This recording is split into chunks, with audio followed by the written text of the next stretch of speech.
വിനോദ പരിപാടികളിൽ അതിരുകടക്കുന്ന തമാശകൾ പലപ്പോഴും വലിയ വിവാദങ്ങൾക്ക് വഴിവെക്കാറുണ്ട്.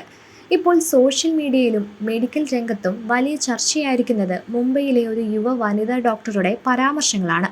സ്റ്റാൻഡപ്പ് കോമഡി പരിപാടിക്കിടെ പുരുഷ മൃതദേഹങ്ങളെക്കുറിച്ച് നടത്തിയ പരാമർശങ്ങളാണ് ഡോക്ടർ സെജൽ പവാറിനെ വിവാദത്തിന്റെ കേന്ദ്രത്തിലാക്കിയത്. ശക്തമായ വിമർശനങ്ങൾ ഉയർന്നതോടെ ഡോക്ടർ പിന്നീട് പരസ്യമായി മാപ്പപേക്ഷിക്കുകയും ചെയ്തു. മുംബൈയിലെ KEM ആശുപത്രിയുമായി ബന്ധപ്പെട്ട ഡോക്ടറായ സെജൽ പവാർ പ്രമുഖ സ്റ്റാൻഡപ്പ് കൊമേഡിയൻ പ്രണീത് മോറയുടെ ലൈവ് ഷോയിൽ പങ്കെടുത്തപ്പോഴാണ് വിവാദത്തിന് വഴിവെച്ച് സംഭാഷണം നടന്നത്.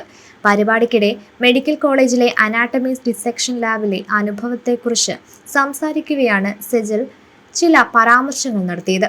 പഠനാവശ്യത്തിനായി ഉപയോഗിക്കുന്ന പുരുഷ മൃതദേഹങ്ങളുടെ സ്വകാര്യ അവയവങ്ങളുടെ വലിപ്പം താനും സുഹൃത്തുക്കളും തമ്മിൽ താരതമ്യം ചെയ്ത് തമാശ പറയാറുണ്ടായിരുന്നുവെന്നാണ് അവർ പറഞ്ഞത്.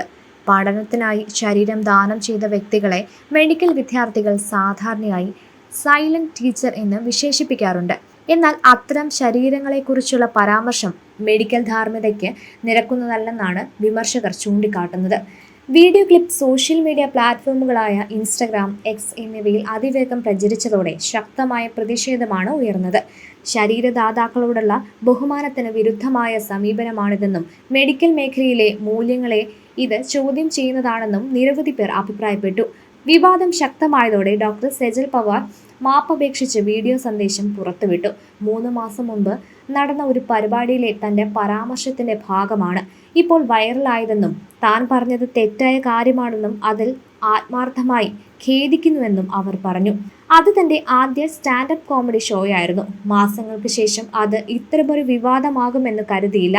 എന്നാൽ താൻ പറഞ്ഞ കാര്യത്തെ ന്യായീകരിക്കുന്നില്ലെന്നും പരസ്യമായി മാപ്പ് ചോദിക്കുകയാണെന്നും ഇനി ഇത്തരമൊരു സംഭവം ആവർത്തിക്കില്ലെന്നും സെജൽ വ്യക്തമാക്കി.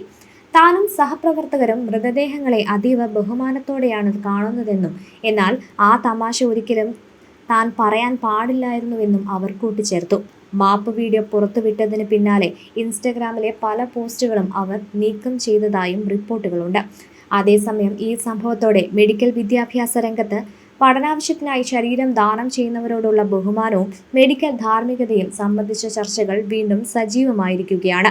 ഒരു തമാശയായി പറഞ്ഞ പരാമർശം പോലും പൊതുസമൂഹത്തിൽ എത്ര വലിയ പ്രത്യാഘാതങ്ങൾ സൃഷ്ടിക്കാമെന്നതിൻ്റെ ഉദാഹരണമായാണ് ഈ സംഭവത്തെ പലരും വിലയിരുത്തുന്നത്.